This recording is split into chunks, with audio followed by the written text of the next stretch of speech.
Hello po. Ngayon po ay Tuesday, Martes Santo.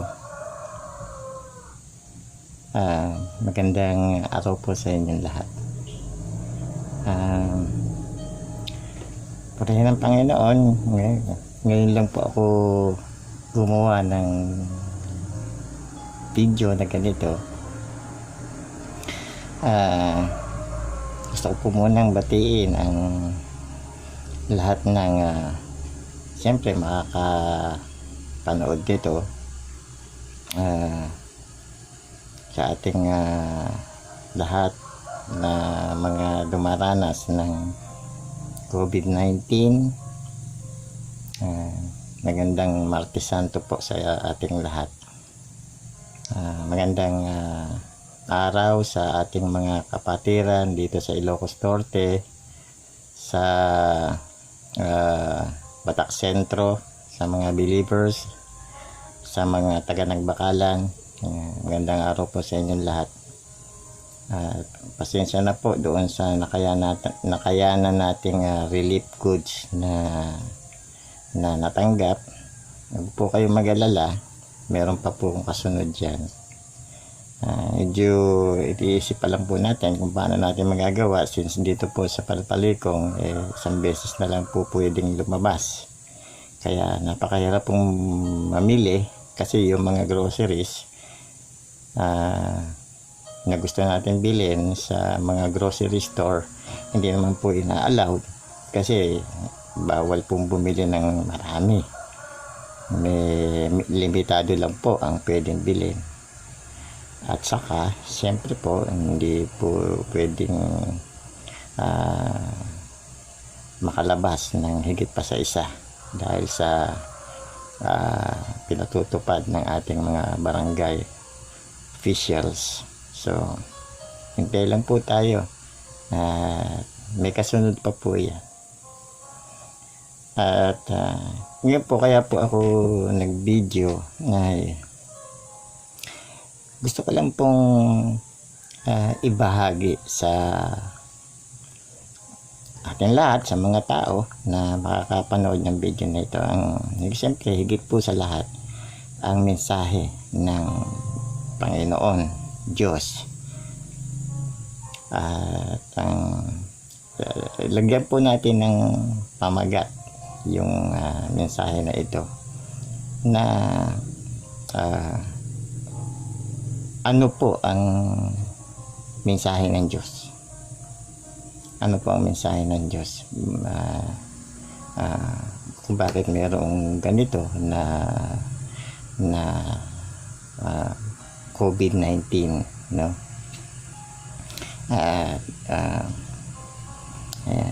Ito po ay maituturing natin parang salot na po, parang salot.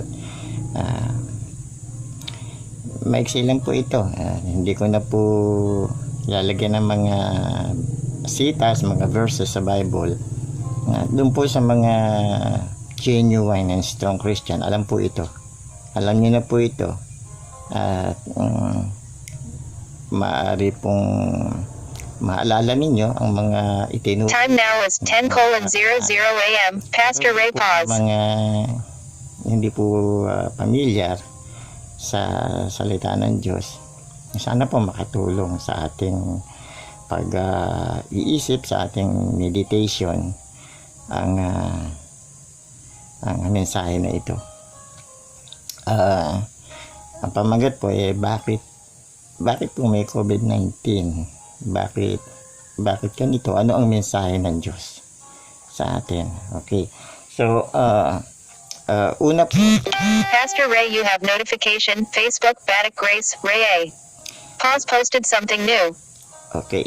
Una po, number 1, ano ang mensahe ng Diyos na gustong iparating sa mga tao? Actually, sa buong mundo. No? Sa lahat po ng tao sa mundo. Number 1 po ay gusto po tayong kalabitin ng Diyos. So po maraming tao ang nakalimot na sa Diyos. Gusto niyang kalabitin. God wants to call our attention. Gustong kalabitin ng Diyos ang tao. Number 2, nais ng Diyos na ang tayo ay dumepende po sa Kanya. Hindi po sa ating sarili, hindi po sa iba, sa Kanya po. Gusto ng Diyos na tayo ay magdepende sa Kanya. Dumifend. Okay.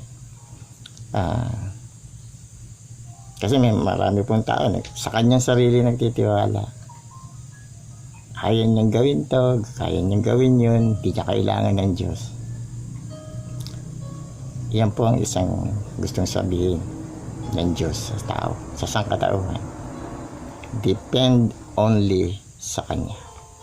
Number 3, gusto po ng Diyos na ang tao ay matuto. To learn. Sa panahon po ngayon, sigurado ang daming matututuhan ng tao. At yan po ang gustong sabihin ng Diyos na yun ang mensahe ng Diyos na matuto ang tao. No? Pagka po tayo natatapilok, pag nangyari po yun, may matututuhan tayo. At sa susunod, mag-iingat tayo para hindi tayo matapilok. At marami po siyang ituturo sa atin ngayon. Napakarami. Pwede po niyong ilista sa isang kwaderno kung ano ang natutuhan mo sa buhay, sa iyong sarili, dahil sa salot na ito. At ang ika-4 po ay gusto ng Diyos sabihin sa atin, ang mensahe niya ay dinidisiplina po niya tayo. Yan po ang gustong sabihin ng Diyos, yung disiplinahin ang tao. Yan po. At dito po sa pangyayaring ito na ating nararanasan ay maraming tao sa buong mundo ang matututo ng discipline. Okay? Discipline. How to obey. Okay. Number 5, ang mensahe po ng Diyos gusto po niya na kausapin mo siya. Yan. Kausapin natin siya. At halimbawa po yung Bible, no? Halimbawa po ang Biblia, ito po ang paraan ng Diyos para niya tayo kausapin. Yan. When we read the Bible, kinakausap tayo ng Diyos. Amen po? Yan, sige. Pagka naman po tayo makikipag-usap sa Diyos, dinadaan po natin sa panalangin. No? We pray to God kasi gusto natin siyang kausapin. So ganun lang po. Kakausapin ng Diyos ang tao through His Word, Bible. Kakausapin naman natin ang Diyos sa pamamagitan ng panalangin. Yan. At kapag po tayo nananalangin, gusto natin makinig ang Diyos sa atin, di ba? Gusto natin pakinggan tayo ng Diyos. When we pray, we want God to listen to you, to us, di ba? So, yun. Gusto mo pag nagpe-pray ka, makikinig ang Diyos sa iyo. Paano naman kung ang Diyos ang gusto makipag-usap sa iyo? Nakikinig ka ba? Binabasa mo ba ang Bible? Binubuksan mo ba ang Biblia? Because when we open our Bible, God talk to us. Kinakausap tayo ng Diyos. Yan. Kaya hindi naman po fair, hindi naman po patas na kung tayo ay nagpipray, gusto natin pakikinggan tayo ng Diyos, pero pag siya naman ang nakikipag-usap sa atin, hindi naman natin siya pinakikinggan because we are not reading His words, hindi ba? So yun po ang isang dahilan na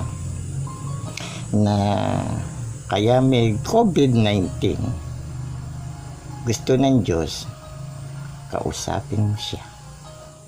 And because of this plagues, Pastor I Ray. believe the whole world, maraming tao nakikipag-usap ngayon sa Diyos. See? Maraming nagpe-pray, maraming nananalangin sa Kanya. At pag nag-pray ka, gusto mo makinig sa iyo ang Diyos. And in this, we learn the importance of knowing ano ang kahalagahan ng pagbabasa ng Bible. Pagbabasa ng kanyang salita. Because again, when you open your Bible, God talks to you. May gusto siyang sabihin sa iyo. At gusto ng Diyos, pakinggan mo siya. Katulad ng prayer mo. Gusto mo, makinig ang Diyos sa iyo. Okay, number 6. Ang mensahe ng Diyos ay nais niya na ilagay mo ang iyong pananampalataya sa Kanya lang. Yan. Sa Diyos lang. Sa Diyos Ama, sa langit. Put your faith in God. Yun po. Period. Hindi po sa santo, hindi sa simbahan, hindi sa pastor, hindi sa ministro, hindi sa pera, hindi sa artista, hindi sa presidente, hindi sa anting-anting, hindi sa sakramento, hindi sa kayamanan, hindi sa kung ano-ano. Ang nais ng Diyos, ilagak mo ang iyong pananampalataya sa Kanya lang. Put your faith in God alone. Period. Okay. So, isa pa, number 7. Nasa pampito na po tayo. Gusto ng Diyos ipakita sa sangkatauhan, sa buong mundo, ang Kanyang kapangyarihan. Opo. Na kung kaya niyang magpaulan ng buhangin, ng lupa, galing sa langit. Siguro iniisip po natin, hindi magagawa ng Diyos magpaulan ng buhangin. Naalala niyo po yung Taal Volcano? See, nakita niyo po kung gaano kalawak yung sinakop ng pag-ulan ng buhangin. Yan. Batangas lang. Okay, Batangas lang. Ngayon po, buong mundo. At dahil po dito, ipinakikita ng Diyos ang Kanyang kapangyarihan. Kung kaya niyang magpaulan ng buhangin, kaya niya rin patigilin ang lahat ng bagay sa mundo. At ituon ng sangkatauhan ang isip sa kapangyarihan ng Diyos. Nothing is impossible sa Diyos. Walang hindi kayang gawin ang Diyos. Kaya niyang gawin kahit sa buong mundo. Yan po ang number 7. God. Pastor Ray, you have notification. Yahoo Mail. Just Bad Outreach. Easter services on. God wants to demonstrate His majestic power sa buong mundo. Number 8. Ang mensahe ng Diyos sa sangkatauhan. Nais niyang ang lahat ng tao, lahat, i-develop yung karakter, yung pagkatao. At dahil dito sa ating nararanasan, I am sure 100% na ang bawat tao magbabago ang karakter. Yan ang gustong gawin ng Diyos sa sangkatauhan. Develop your character, my character, lahat ng tao. Number 9. Ang nais ng Diyos, ang mensahe ng Diyos ay upang palapitin ang tao sa Kanya. Okay? May COVID-19, hindi para magsayaw, mag-TikTok. Ang nais po ng Diyos ay ilapit ang tao sa Kanya. Hindi para sa ibang bagay po. Gusto ng Diyos lumapit ka, lumapit ang tao sa Kanya. And then, ang huli po, upang number 10, ito po ang huli, upang kilalanin ng lahat ang Panginoong Hesukristo bilang Panginoon Diyos at sariling tagapagligtas. At ngayon po ay linggo ng Santo-Santo, no? Holy Week. Maganda pong mag-meditate, magbulay-bulay, mag-isip-isip. Ano nga ba ang importante sa iyo, sa akin, sa atin? Ang gusto ng Diyos, yan lang eh. Maliban sa Kanya, wala nang laman ng puso natin, kundi ang Diyos. Diba? Seek ye first the kingdom of God and His righteousness, and all these things shall be added unto you. Bahala ang Diyos magdagdag sa atin, magdagdag, magpakain,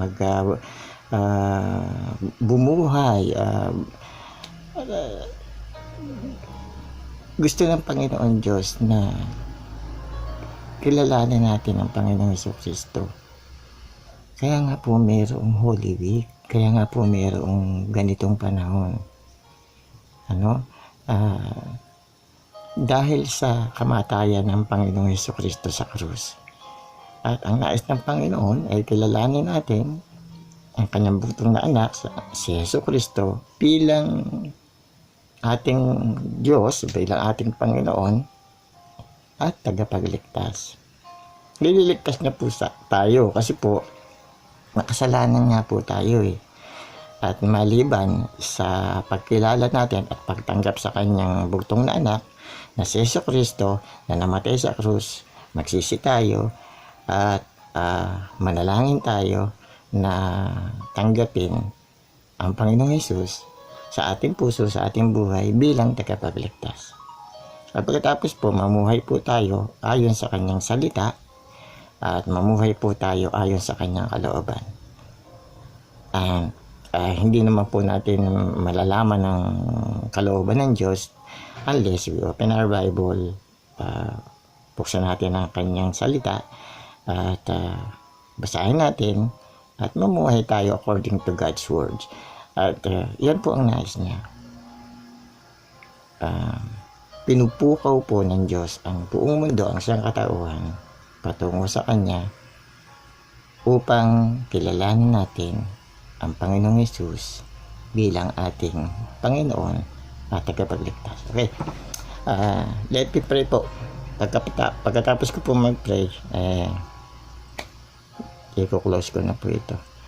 Panginoon Diyos, ito po ang panahon upang makinig sa iyo at humingi ng tawad sa iyo at magsisi at tanggapin ang iyong bugtong. Time now is 10:15 a.m. Pastor Ray pause. Bilang Panginoon at tagapagligtas.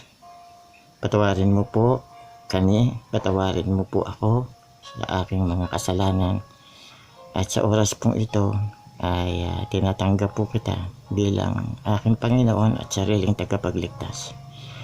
Ingatan mo po ang bawat isa sa amin, ang aming mga mahal sa buhay, at ang inyo po nawang dugo ang siyang humarang sa anumang